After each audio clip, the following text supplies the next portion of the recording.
This is NerdFT Radio, where nerds full-time explorers of the metaverse, surfers of the blockchain, and not in our mom's basement. I'm your host, RSG, aka the NRN Fantasy Football Champion. I told everyone this would happen, and I'm here with Crypto Crier, aka Holiday Crier. We're back. It's been a while, and the way we're going to start this off is by pretty much bringing a bunch of the Colony team members over. We have Andrea, the CEO. We have Ruto, the head of partnerships. And we have Joey, chief brand officer, aka the no guy. We'll find out why that is. How are you guys? We're great. Thank you for having us. Excited to be here and talk all things nerd. Wait a minute. Wait a minute. When I was off camera and I was hearing something about like who's here, who said I'm the no guy? That would be me. But in the best way. I have to give context to it in the best way. Okay, fair. I'm glad to be here, guys. Thank you for having us. Appreciate it. Yeah, it feels good. We're excited.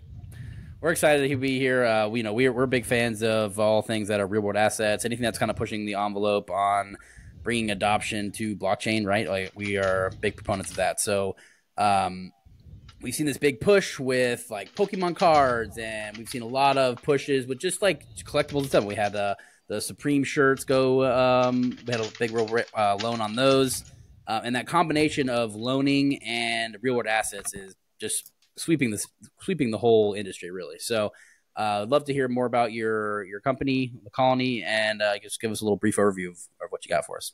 Yeah, thanks. And I'm so excited to dig into all that with you. But sort of a high level basics on Colony is we're building a platform that allows collectors to take their physical collectibles, vault them, and put them on chain, right? And then we included in our platform is a really interesting drop mechanic for resellers that have been building their collectibles brand to engage their community and participate in fun drops, essentially. That's a very basic overview, but we feel like it's a pretty strong value proposition, and sometimes the simplest things are the best. For sure. We do see a lot of people coming into this area, right? We saw Courtyard is coming in. We've seen like stuff like Arcade. They're the lending portion, but they're kind of going that route as well. What kind of separates you from the pack? Yeah, I mean, it's a massive space, right? So we always talk, and Joey will echo this. It's about collaboration versus competition. I think there's much more room than one or two players. So we're excited and supportive of anyone else trying to move this forward. I think one of the things that separates us is first and foremost, out of the gates, we're doing more than just cards, right? We're really, even in just our beta launch, we're going to be bringing in any graded asset that's a collectible. Very quickly after beta, we'll get into any asset that is authenticated, not just graded. And then after that, it will be, all collectibles, regardless of them being graded or authenticated. Our drop mechanic will give us the ability, and resellers the ability, to go beyond just cards and engage, outside of Pokemon. I think there's a massive overlap with Web3 and Pokemon collectors. We've seen that. For sure. We love that. It started the conversation, but there's definitely shoes and Pokemon. Yeah. So I'm not going to steal Andrea's thunder. I'll let her talk about Swap, which is one of our other differentiators. But one of the things for me that I like to say is something that separates us from everybody else is we're not just focused on the buy, sell, trade aspect of collecting. We believe that collectors just need a platform to showcase and protect their collectibles. So you might not be interested in selling your rare Pokemon card or that autographed baseball from Ted Williams, Red Sox guy, right? You just might want to secure it. You just might want to be able to take it with you everywhere you go, pass it on to your kids or grandkids in a way that keeps it safe and insured. So we're creating a platform that, if you're somebody who's a sneaker collector and you've got 100 pair of sneakers in your guest closet and you could never show them off, we're going to allow you to tokenize them, create a collector's page, and show off your sneakers. If you're somebody who is sitting on a bunch of sports memorabilia and you don't want to have your kids figure out how you're going to like will it to your kids and whatever, right? Tokenize it and then simply transfer it, right? So it's not just about the business of collectibles, buy, sell, and trade. It's also just giving collectors a platform to showcase what they truly love. What I think is so special about that is literally the reason why I got into this space. I always tell the same story that I had a friend that told me to get into crypto when Bitcoin was at 200, ETH was at like 10, laughed in his face. And then the second time he came up to me, he's like, hey, look at this NFT thing. And he's like, there's no way you can laugh at me here because this is literally what you do. As you guys all know, listeners at least, you can look behind me, or if you know me, I collect everything you can probably think of. And that is the reason why I got into this space. And what Joey, what you said is absolutely right. Like that is it. Exactly what you just said. This great opportunity of showcasing it, not only obviously showcasing it, but also the transfer aspect of it to your kids, to your friends, to other traders, to all these things. It simplifies the whole process. And we always, it's really funny. Every single time, like every 4 or 6 months, we get a random news story on X or on any social media saying how like this random person went into their great grandfather's closet and found another Babe Ruth card or anything like that, right? And this takes away from that, just like the chance of you accidentally checking the right corner in the right house to find it. This makes it so simple, so easy for you to go ahead and tokenize these things and bring it down to the people you care for, or just, again, if you want to sell it, if you want to trade it, if you want to swap it, whatever the case may be. So it's super cool. And on top of that, if you asked me now or like 6 years ago, if like this whole NFT thing and I'm able to actually vault a lot of the things I own today, half this shit would be vaulted, to be honest, because I need more room, number one, and get new shit display to get more stuff, right? And number two, again, at the end of the day, this is, I truly believe, one of the biggest ways to onboard individuals that are in the pop culture realm of things, in the collectible, in the nerd side, in the video games, etc. A lot of people, like you guys just said earlier, there are a lot of NFT people that are Pokemon card collectors, but overall in the NFT space, there's just a bunch of collectors, right? From, if it was in the video game side of things, from Diablo to RuneScape, and on the other side from Funkos, which you guys just can see how many I have, and all these other great assets that people have just been collecting, from comics all the way up to DVDs and all these things. So it's just super cool to find a way to go through the blockchain to make it easier for these people to do it. But obviously the big challenge is 95% of these nerds want the actual physical in their hand, and they want to like breathe on it and like touch it without actually touching it because it's in a case. But that's where they have to figure out, like, hey, this is probably a safer way to do it, as well as just a simpler way to do a lot of what they love to do every single day. Speaking of safety, you're a big collector. Do you pay for supplemental insurance to protect all your collectibles? I'm not that big of a collector. But I do not actually. No, I don't. So this is also a problem that we solve with tokenizing assets. You know, if you're sitting on tens or hundreds of thousands of dollars worth of collectibles in your house, and God forbid you have a fire or a flood, what happens to those collectibles? Right? We're solving that problem for you. For sure. Yeah, I mean, that's a good point. Don't put those bad thoughts in my head. What do you use for storage? I know safety is a huge concern for any collector. What are you guys using? Yeah, so you guys have we are partnering with a global vault provider. We're finishing up red lines in the contract, so we haven't put the press release out. It takes time. So I'm not trying to be cute about it, but we specifically went with this provider because they have global locations. So, you know, if there's a collector in Singapore, they're not going to have to ship their item all the way to the US. It's very secure. It's a trusted brand.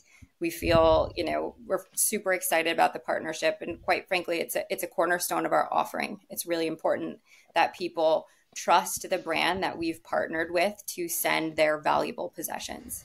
So unfortunately, I can't, you know, say the name.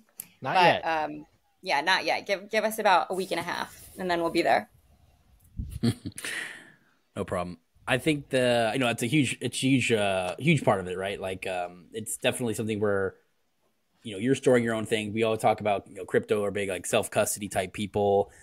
A lot of the issues with crypto in general is that like third-party provider, too, right? Like it's a bridge, it's holding your money, or it's the, so, it's definitely super important to have very, very tight knit and respected community vaulting, right? So yeah, good on I that mean, one. I think there's a centralized component to it, right? As we bring for sure mainstream adoption to blockchain, you have to have certain aspects and certain value propositions that have this centralized entity. It's just, not everyone coming in the space is going to be a DeFi maxi, and the platform we're 100%. building is for truly Web 2 consumers. So there is, a relationship to something like our vault provider, that those Web 2 consumers aren't going to be happy unless it's a brand that they know, that they trust. Already. They're not just going to obscurely send their collectibles to an address that we give them to to keep it decentralized. Yeah, for sure. It just wouldn't make sense. For sure. That definitely makes sense. Now, let me ask you guys, how exactly did all of this start? Like, who was that one person? Again, Andrea, you're that co-founder, you're that CEO. Like, where exactly did this journey start for you guys? Was it because you've been in crypto for a while? Have you been a collector yourself? Like, how exactly did this journey start for everyone? Okay, so I have been in crypto since 2016 and got into the NFT space just before the last bull run really kicked into gear. And so was fortunate enough to, be in the space day in and day out the last 2.5, 3 years, and really understand the why behind most people's activations and what worked and what didn't. I started ideating with my two co-founders about 2 years ago. And the original idea of Colony was a smart contract that we patented about 1.5 years ago. And that contract was a really interesting mechanic, but it was truly for NFT collections. And in the depths of the bull market, we started having conversations, and Joey became instrumental a little ways in on, are we comfortable trying to build and scale a business on the hope that a market comes back? We all felt like, crypto is going to get better in 2024, but it really felt like a house of cards. And so then we started thinking about what verticals exist where we can take the core logic of this smart contract, which is essentially instant liquidity, and apply it and allow us to build at a scale and volume that, we were targeting. And collectibles was the easy marriage, because when you look at the cycle of collectibles, particularly reselling, there's a lot of pain points that putting these items on chain address. So that coupled with this contract that we were sitting on that we're super excited about, and, Joey's brother actually being massively into collectibles and streaming and ripping packs, it was just a perfect storm. And to answer your point, myself as a collector, I mean, yes, I've collected JPEGs forever, but I grew up with a father that was really, really into sports cards in particular and comics. And, I have boxes of stamps and coins throughout my house and things that he's brought me that I can't wait to tokenize. So that was really always part of the conversation growing up. If I can add to, on top of my brother being in this space for a few years now, I, growing up, collected Garbage Pail Kids, baseball cards, football cards, all that stuff. And my father really being big into sports memorabilia. But for me, I got excited about this and the swap mechanic because I'm really big into real estate. And I love what our swap contract can do for collectibles, can do for NFT projects, and can then do long-term for bigger assets like real estate. And again, I'm not going to steal the thunder from Andrea. I'll let her explain swap because it's her baby. But swap is our swap contract, and what our swap does is such a major game changer in the NFT space as a whole, not just collectibles. Yeah, so expand on that. What's the let's secret hear here? What There's the this lead is. in. Come Go on. ahead, Andrea. What's swap? Second time. All right, we got it. Let's go. Swap is built for collectibles as a mechanic that allows resellers to come in and really do a fun drop for their communities. So the best way I can describe it is giving you an example. So if you're someone that's built a following maybe ripping packs or doing story sales on Instagram, TikTok, or Twitch. Let's say you've got 20,000 people that, you know, are following you and you're pretty engaged. This is an important part, right? Because otherwise it's, you know, you've got to have the following to bring in. You come in and you say, I want to do a 500 piece basketball card drop, right? So you market it to your community. We provide a really beautiful drop page that's an extension of your brand. We hype it up with you. Behind the scenes, you send those slabs in to be tokenized. They're dropped into your profile. And then we set up the drop with you. And we go through each asset and we determine the current market value. Then next to a percentage of those assets, you're going to pop in your swap value. And your swap value is going to be a percentage of the current market value.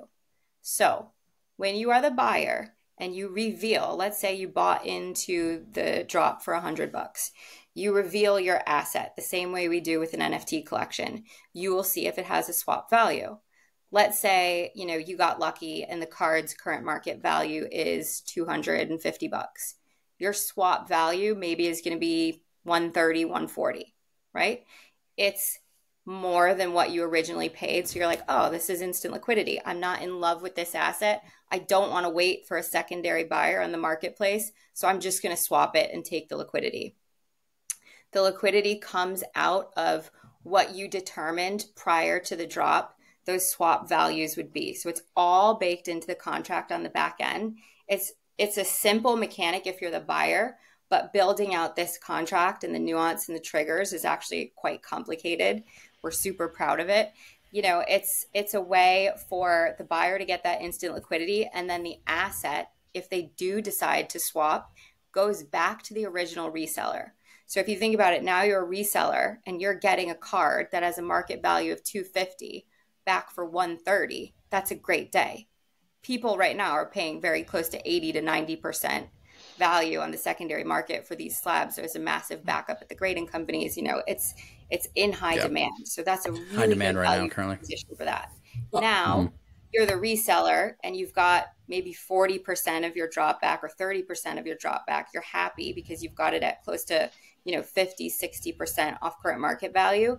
You can use those cards and put them into a future drop. You can list them on the secondary marketplace, you know, do whatever you want with them. But so that's really, we wanted to make sure that there was, with this drop mechanic, real incentive for both the buyer and the reseller. And we feel like it's a home run. To add on top of that, she used the example of the $250 card. Yeah. But as NFT collectors, we know sometimes the common NFTs end up in our hidden folder because nobody's buying them, right? So if you think about that from this drop mechanic, if you spent $50 to participate in this drop, and maybe the card you got was only worth $30, because obviously not every card in a drop going to win. Yeah. Yeah, right. But now that $30 card, what do you think the secondary market is for that $30 card? Probably slim. Yeah, right? very little. Yeah. Exactly. So either that card's just going to sit in your wallet and collect dust because maybe you don't really need it for your collection and nobody wants it. Well, now instead, the reseller might say, hey, I'll give you $18 for that card. So now you get something back for that card that's just going to sit in your wallet and probably collect dust. Go back to the hidden side. Right, exactly. So now you could apply that $18 that you probably wouldn't have gotten to maybe the next drop or whatever the case is. So it works both on the high end and the low end to really help people with the instant liquidity and keep cycling through the cards for the resellers and the buyers. I like to use, because most of us here are, you know, kind of JPEG dealers too. So yeah.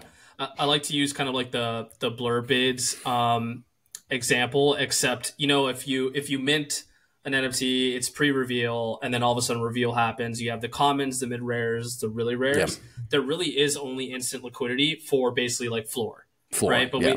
we all know if you reveal like a mid rare, you're basically like, okay, I either have to dump this or wait forever to get liquidity for this. Whereas the swap value is these assets, they're not just like they're not just like random JPEGs. They actually have a market value to them. So if you reveal a quote unquote mid rare, you don't have to just floor it for like instant liquidity. There is a market value for that. Tiered, a little bit higher, right, for that liquidity. The floor would be. So, like, imagine if Blur had multiple subset tiers for different like rarity rates. That would be incredible. But that's just now how that market operates. But with the swap function, function, like Ruto needs a job. We have that. Yeah. I'm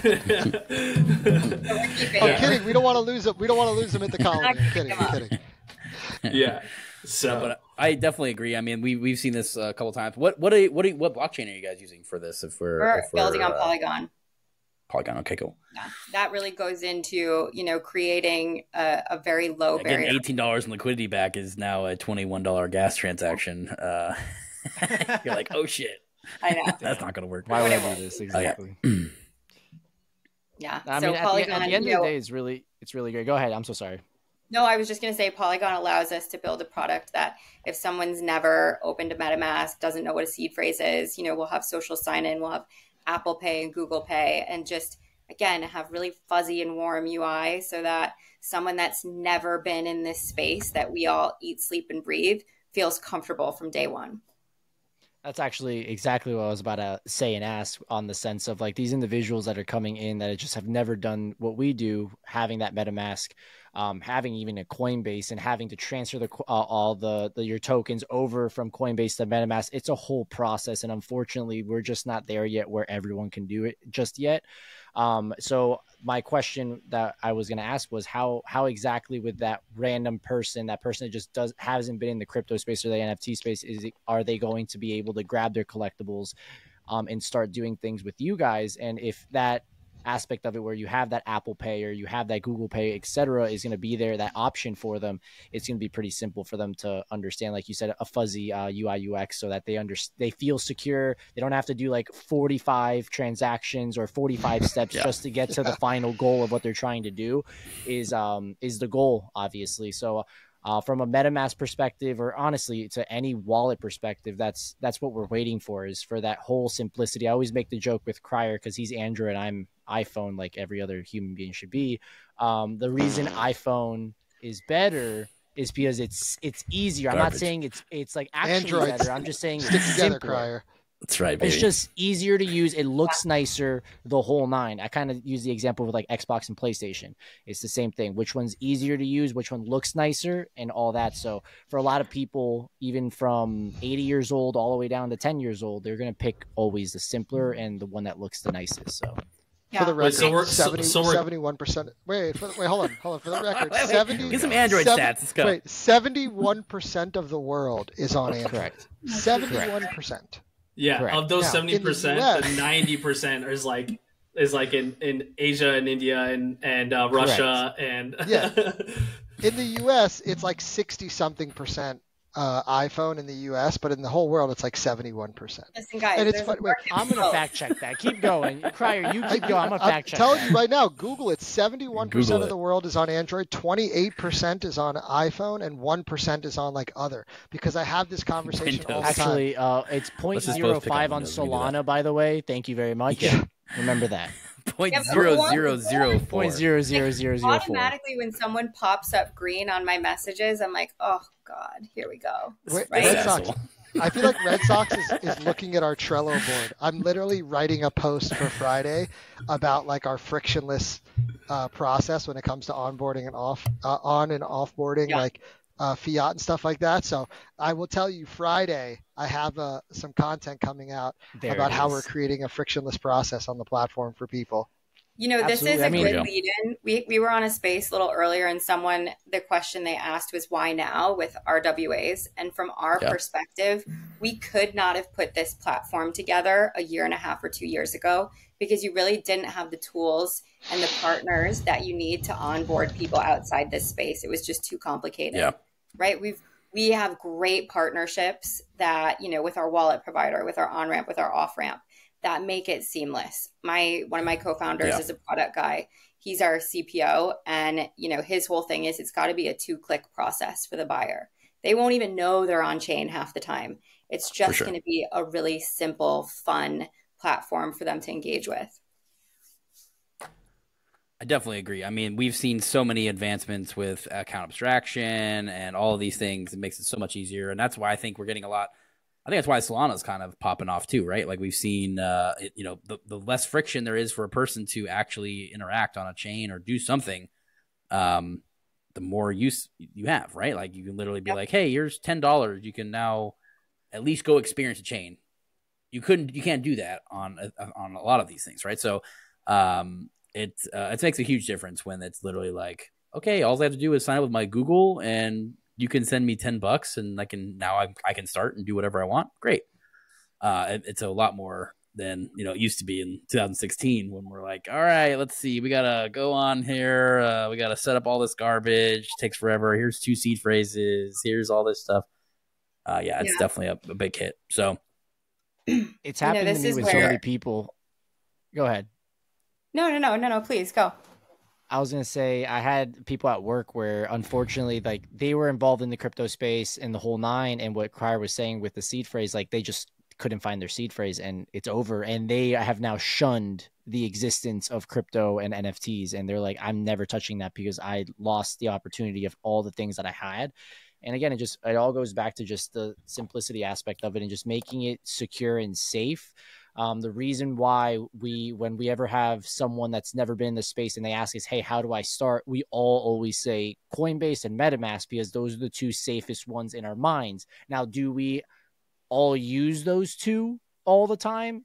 Probably not, but we do that on the stock side. When someone says, hey, I should get into stocks, which is the platform that we tell them to use, it's probably Robinhood. Do I use Robinhood? No, but that's the level 1 place that you're going to, the easiest to easiest then go UI, into. Easiest. Exactly. They win every year. Robinhood wins all the awards for the UI UX. It's incredible and it's awesome. But the thing is that later down the road, you start reading on it more. You start doing the due diligence. You start getting involved into it. Then you're like, hey, I don't want it here. I want it. Charles Schwab, or Fidelity. Why OpenSea still has a massive footprint, right? Because 100%. People just love the interface. Like that's it. It's not because it's got better tools or better collections or a better platform. It's just friendlier. It's just cleaner. You can go on there, you look at art. You can go, and that's not just like an orange box that looks like shit, right? So Blur's definitely not winning any UI. I never got into that's. I could never get into Blur because of that fact. Like it just looks so bad. The only other one, Cryer, it's been damn, I already forgot what it's called. What's it called? Looks. I could do Looks Rare. Looks Rare. Yeah. Like that UI was nice. It was nice. All OpenSea had to do was just make a dark mode. I would have been fine. It didn't take them this long to do it, but sheesh. But we're building a platform for you, Red Sox guy. Thank you. It's got dark mode already. It has dark mode. That's all I needed. Yeah. I was just going to say, it's really fascinating to me, when we talk about how do we mainstream, Web3, how do we bring more people into blockchain? And this moment in time where we've been able to lower the barrier of entry, and we're truly able to target a vertical that also has a variation in the price of assets and consumers that are used to that and sort of used to chasing items at their peak and buying dips, is going to be so fascinating to watch, right? To start to expose them to these same assets on chain, to get more liquidity, to have access to a global consumer for instant trades. Sure. I cannot wait to be, a big part of that. And not only that too, like the idea of a collectible being a physical collectible is it's always been, unless it's like crazy valuable, it's been, I can hold this collectible or and have no value to me, really. Like I can't use that value, or I can sell it and get all the value. It's never been that like intermediate stage where I can take loans very easily and like crowdsource loans P2P and do all these things. So, I'm a huge proponent of stuff like Arcade. We've been, definitely working with them. I've been using BendDAO and Blend Loans. I've been using all these things for at least 2 years, or whenever they first. BendDAO I was using day 2 because that thing was awesome. But yeah, it's just such a powerful tool, and it unlocks so much liquidity, and it keeps the space running and flowing, and actually becomes more of like a real market in that sense. So, it's never that. And again, not targeting traders, you said that was kind of your deal, but again, it doesn't really have to target. people that are collectibles still want to have liquidity for their assets. Totally. It's always. It's like, I mean, think of the housing market without liquidity, like by, not being able to use it as a collateral. Like that thing would be 1/4 of what it is right now, instantaneously. We've talked with, collectors that are not in this space yet. And we talked to them about, what's your highest value asset? And they say, oh, it's 30 grand. It's card XYZ. And we say, okay, what happens if you take that card into your bank and try to get a loan off of it? And they're like, well, they'd not give me one. And then you talk to them about the value proposition of putting these assets on chain and potentially, taking loans out against them. And they're like, oh, I could put that towards a house, right? I could, the floodgates start to open. The wheels start spinning and you're like, holy shit. It's because they've never been exposed to that. They just haven't. Exactly. And the tools they didn't know it existed. Complicated for them to enter the space. It's just been too hard up until this point, right? It hasn't been secure and it's been too hard. I think what the reality is and what all of these different use cases are doing, like Arcade, Blendao, Colony, what we're doing here, is we're just trying to make these markets more efficient. So we're just utilizing, we're leveraging tech right now to make the markets more efficient, whether it be for, digital or physical assets. And that's only going to be a net positive. Anytime traditional consumers or retail buyers have access to more liquidity, that's only going to generate like a better like ecosystem or economy for everyone. For sure. So, I mean, we had a great example there. Like we were looking at Courtyard, looking at Pokémon cards. The demand on Courtyard wasn't very high, and we were able to I think Frankie was able to buy a couple cards off Courtyard and resell them on eBay for a profit. Yeah, and that's exactly what all markets need, right? There's a chance to have arbitrage. There's a chance to people who are looking for that are going to be able to make money, and that keeps those efficient as possible. Now you're just introducing more avenues of that, right? Like, same thing with the example with the $30,000 card guy. If he wanted to go sell that card, just flat out and sell it $30,000, where's his, how many people is he actually going to be able to reach? I'm going to sell it at, like, if I go to my card store, maybe you have 8 buyers that are interested in that, maybe like in your area, or like at a really high scale. To a global market, you're talking way more people that could have potentially be interested for sure. So, I mean, it opens up a huge window. Royalties. The royalties on 30K is a lot, man. So getting that on in perpetuity is also super beneficial. Is that something you guys focus? I know that's like something where if you actually lock up the card for the first time with you, is that like a built-in royalty? If you're the initiator of the asset on chain. Yeah. What percentage? 1%. 1%. Yeah. Okay. At 1% can fly a little bit. Can add up. Yeah, that can definitely add up. I feel like another thing about collectors, and this is my personal experience. Like if you ask me, out of like all the things that I have in this damn room, how much I've like sold, like actually sold, it's like less than 10 things, right? I've literally just been collecting, and you just collect, and you just keep it, and that's it. So when you bring in the whole, hey, that $30,000 person, like you can actually get a loan out of it, or you can do all these great and wonderful things that they just literally just never thought of before. They're like, no, I just collected it because I liked it, and that's it. That's kind of what happened to me with like realizing what this space could do. Obviously, with the video games growing up, there was markets and trade, like from Madden Ultimate Team. I still remember this. I got super lucky one time, and I pulled something that it was like 1 out of 50. Charles Woodson, Raiders, 97 overall, legendary card. And I sold that thing for, I was like 12 years old. I sold that shit for like $1,000, and that at 12 years old, $1,000 is a lot of money. So it was just like, and I had to go through a third party like Madden Ultimate Team website to maybe get scammed, but I didn't. Super lucky, all that stuff. And that just opens up the avenue into like what collecting could be, which unfortunately I have a lot of friends that are just, they just collect and that's it. They don't see the actually avenue of like reselling and trading. And of course, when you kick in the blockchain, like Cryer said, in your area, you only got like, I don't even think you got 8 people. You maybe have 2.5. I don't know where the other half came from, but all over the world, you got hundreds, if not thousands of people that are like, hey, I really want that. So it just opens up a whole avenue that people just don't realize and don't understand until you start explaining it. And that's why we are all here trying to explain it. Yes. That's what I was going to mention because you... Oh, sorry. Go ahead, Andrea. No, go ahead, Ruto. I was just going to say that I've heard that same thing from a lot of like collectors where they're like, oh, dude, I just buy because I like it. Like, I don't expect to like sell or anything. But I think a huge part of that is because my entire head folder.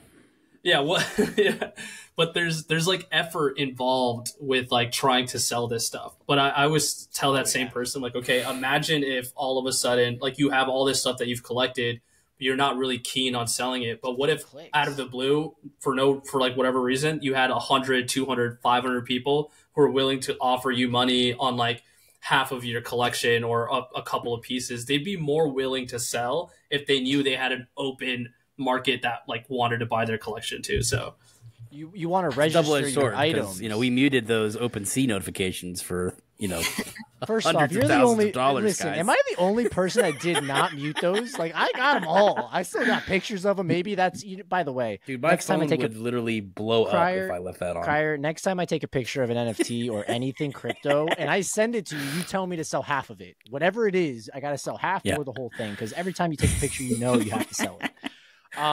But no, you're absolutely right. A lot of people, what they like here, if I pick something from this wall, I have this item that's not registered anywhere other than like an app, a Funko app, and that's it. There's no offers coming in. That's what's so special about like what this, what OpenSea did for us with Blur, with Looks Rare, all these things where they're embedded into the blockchain, and these wallets are public wallets where people can look at these assets, and if they really wanted it, they can send that offer. And we've talked about it before, Crier. I forgot what's the website that you can send messages through the blockchain? Blockscan. Blockscan, like things like that. Obviously, right now it's like nothing, but later on it could be. It's an actual chat feature that you can send a message to them, be like, hey, like I would want to buy this, even though maybe they can't find your Twitter or your X or your Instagram or your email, phone number, whatever the case may be. But it's just super cool to open that avenue, because again, you have this item sitting there for so long. I don't think it would be sitting there for so long if you had X amount of offers on it. So when you put that into the mix, it changes the game for a lot of people. So it's super exciting. Everything has a price, especially there. Exactly. That's right. Everything has a price. Everything's got a price. For sure. I stand by that. I stand on that for sure. Yeah, RSC's for something that's not this priceless, but it's not for sure. Yeah. But what are your favorite collections? One thing, guys, Andrea. So lately I've been on a massive One Piece kick. One of our collectibles extraordinaires, Docs and Wizard, has been obsessed for a while. My kids are watching the show and reading the books, and like every chance we get to get a box, we try to get one. They're not easy to find anymore, but I just feel like it's gorgeous. Like you can't, there you go. I'll pull out my stack now too. So we're actually super excited. A little alpha here. We'll be doing a One Piece drop in beta. So that'll be really fun. Oh man. Nice. Yeah. You heard it here first. I'm in. Let's do it. Yeah, so we're psyched. We're psyched. Yeah, I hate when people talk about their One Piece collection, because I've been calling every store within like a 10-mile radius for like 2 weeks to try to find them. Sold out everywhere. So I've just been going really dumb ham with Pokemon. So these are all like my holos right here, and this is like 10 days of collecting. I have literally like a full blown other stack right here too. Yeah, what's actually really weird about what's your best one? Yeah, what did you buy? What was your best one? This is my best pull. So it's the Chase Charizard. Oh, the Chase. Nice. From Paradox. If we're showing things off, like let's see it. We're gonna flex our collectibles here. Nostalgia. I am so deeply. If you look at my eBay searches, you'd be like, you've got a real problem. Into old video games. I was at Frank & Son's about a month ago, and there's not many out there, right? Particularly that are graded, but I just love to dig through collections to try to find really good, still sealed, old video games, like first Game Boy, first Nintendo, first Sega. Yeah. It just brings me right back to it. Yo, well, you see how much those the old good days. See that? Do you see like the old Mrs. Pac-Man? That's so crazy. That's wild, That's cool. actually. Yeah. Still sealed too. That's nuts. Still sealed. Yeah. Yeah, that's nuts. There's a guy on Twitter named Nebraska Gooner. He has like a full sealed N64 console and like all of the super like Mario Kart, Zelda, all 10s, and I'm like, this guy. I was like, dude, that's so awesome. There's a part of me that does it to just like give myself pain, because these are all things that I had at one point, and I'm like, oh my God, if you just had a little foresight. But what are you gonna do? Yeah, you need to give us you got to give us Nebraska's Twitter account, because we're trying to cop that N64. Yeah, dude, he will not let that go. He's loaded on trader. He's a really good trader, so he's not letting that one go. He might not have a price. Yeah. I mean, if he's got the money, if he's a good trader, then probably not. Yeah, that's funny. What I was gonna say, Ruto, prior to that was I was never really the biggest Pokemon collector. Like I when I was little, I had some, but then later on couldn't get into it. I finally like semi got into it. I had some good pulls and whatnot, but like it's weird. Like I just never got into the trading card style. I had baseball cards, football cards, basketball cards, Pokemon, Yu-Gi-Oh, and then One Piece now, because I'm like overly obsessed with One Piece. I'm like overly obsessed with One Piece right now. But it's super cool to see all this like transition into the blockchain, and how I personally believe like if the blockchain was back then, I would be 100% into the trading card aspect of collecting and whatnot. But I don't know. For me, it was just, it's not. I don't know. I'm weird with that. I'm a Funko. It's weird. I'm just a Funko collector. I'm just a disappointment, to be honest. Like Funko's been freaking doing awful things lately, so everyone has their niche. Sad. You know, everyone has their niche. Like I'm not into like Magic the Gathering, for example, but like when I was a kid, I had a ton of Yu-Gi-Oh cards. I used to play tournaments in Yu-Gi-Oh for Yu-Gi-Oh. Like, so yeah, like everyone has a preference for sure. I was just gonna say, even, I think that there will be a fair amount of people that buy into drops because they've been through the last couple cycles. They want to feel something, right? Swap is a fun mechanic. And there's this weird tie into, well, if it's a physical, my bag can never really be empty, right? Like there's some sort of comfort knowing that this will never truly go to zero, which we've all felt before many, many times, because there's a tie-in. Like there's something to that, right? We can't say there's not, because a lot of people just mint stuff to feel something. And I think this is a way for them to do that and also have that comfort. Retain some value. Here's the real item. Yeah. Cryer, I have to ask you, what's your feeling when you mint something? I must ask Cryer. What do you feel? I don't know. Happiness? I'm not like a big mint guy. Does your heart race? Does he feels nothing? Do your fingers tingle, or do you feel nothing? I feel nothing. I'm a completely. You don't objective. feel nothing. He feels nothing. I just had to wonder. I was wondering. I don't know. I mean, it depends on the mint. I mean, the last time I felt a good mint was, I think Doodles was probably like my best. Like that was a top. That was a top mint. That's definitely yeah. Oh yeah. That's tough to do. Don't you think? Awesome. Though, like exactly. The last. We're always chasing that market. It's the same feeling when you're buying, a coin, when you're minting something it's not a community you've been involved in. You're doing it with the hope of this is going to go up, right? It's that same what if? It's that chasing the what if. That's why people buy scratch tickets, right? It's literally the same dopamine. It's the gacha mechanic, man. I mean, there's a reason the gacha mechanic has been around since like boxes. I mean, it's like it's the same. It's all the same shit. Yeah, a whole lot of little tastes. We're all gamblers. We're all a little bit on the gambling side. Come on, let's just say it. I mean, shitcoins have been definitely, that's like the number one use case of crypto this entire bull cycle. Crazy memes. You've been printing it's too. Insane. Yeah, I gotta stay away. You gotta stay away from crying. Dig into it. Yeah, he's deep. I just like to trade. I'm a big trader. So he's sandbagging. He dabbles. He's sandbagging. I dabble. Pinky up. He's sandbagging. Sandbagging. That's all this man does right now. Yeah, definitely, for sure. I mean, there's a ton of volume in it. So anytime there's new volume, so we've been on like Solana lately and Injective and Say and all these new chains that are popping up. a lot of airdrop farming stuff. A lot of I don't know. There's just I'm a big try new things guy. Like I literally every time I see a new thing, and he wasn't though. Yeah, I feel like that last cycle I was the naysayer. Like Doge is a scam. Don't do that's all bullshit. Like don't do any of that. Buy Bitcoin, buy ETH. Don't mess around. And this cycle, I did the complete opposite and literally went after like every meme, everything, and it went way better. You've changed, Crier. Have you been dealing with coins since like Q1 of last year when like Pepe and Turbo and I feel like that's when it was really introduced to the people that were here in the last cycle. So you've been going straight through. Yeah, where you get stamina. That's a lot. Oh, I don't know. Yeah, I mean it's a full time job for me, I guess. It really is. Dude, the stress. He's just a farmer. It's not. Yeah, I'm really big on like a set like routine. If it's doing well, if it's doing well, I sell. Everyone's like, oh, it's we're gone up 8,000%. It can do a little bit more. It's like, no, I'm already 66% out. Like it's already gone up.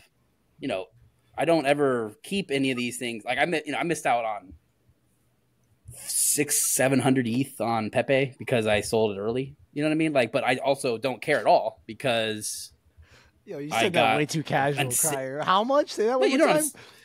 I mean, Bitcoin was way worse.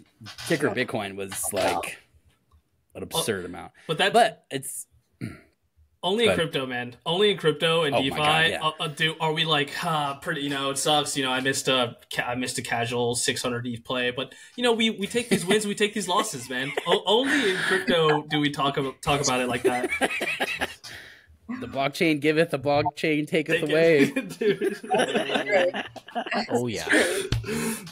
But no, I mean, I'm a really big fan of just trying anything. Like I said, I've literally bridged to, I don't know, probably 30 or 40 different blockchains the last year, try new things. My worst year in airdrops in the past like 3 years has been like $40,000 just in free money. So like it's not there. That bad. You just have to try. Yeah, I mean it's literally more than a teacher. Someone's whole salary. My sister. That was my Blur airdrop. My Blur airdrop was literally a salary. I remember explaining that to my mom, for example, and my mom was like shook. She's like, "What do you mean? Like, but that's fake money, right? Like you can't like pull that out. Like that's not real, right?" It's like I was like, you got to send it to him, and then you're like, "Holy shit!" Yeah, that's when my mom. Like, if anyone that is not in our ecosystem that's listening to this, do not think that you can do this because this is not normal, and you will lose all the money you put in. Correct. Disclaimer. Yeah, you will lose all your money first. Yeah. I have lost all my money multiple times. Same. But here we are. Who would have thought? That's right. That's how you live and you learn. Like the first cycle, you get really rugged. You definitely lose all your money. Oh yeah. Second cycle is better. Third cycle, you're ready. You're ready. Wait, hold up. Third one. I thought I was told it's the second one. Damn. I mean, second one was good too. The third one, you should be ready. Come on. Yeah. And also, if you're not ready and you're looking for help, this is why I'm so great at these ad reads.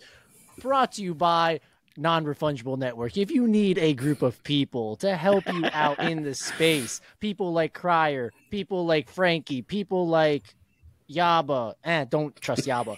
Go over to NRN and help yourself out where you can test things out. There you go. There's the ad read. That's right. I'm still waiting for my roll. I give you a shit starter roll. Yes. Oh, there it is. There it is. I did want to mention one thing because we are wrapping up on this side. I love asking this question for a lot of people at the end of our podcast. For both of you up here right now, since we did unfortunately lose Joey a little bit earlier, you guys grew up playing video games from the 64, if any of one or the other played until Xbox or PlayStation or even just PC. If you had one game right now, we were just talking about airdrops with Crier's 30,000 just on a casual year. Imagine if there was an airdrop on your favorite video game growing up, and based on the amount of hours you played, the whole nine, what would be that game that you literally could just like retire because of how many hours you put into that game? That is my God. I have an answer for then and an answer for now, if that's okay. Perfect. So Beautiful. then, Let's do it. I was a Tetris addict. Like, okay. I would sit there for hours. The original? Okay. The original. And now, this is so embarrassing, but it's just one of those mindless, I can do it on a plane, I can do it wherever. It's snake.io. Like, it is so stupid. It is the easiest game to just sit and instead of scrolling, you're just like, like I've beat everyone in my circle. I beat everyone. Okay. The beatdown. Can't talk about it, but it would be a really good airdrop. Okay. Ruto, let's hear it. What do you think? Any snake challengers? Dude, that's like my mom who would probably get airdropped like 7 figures in Candy Crush token if like that was a thing. My mom and dad.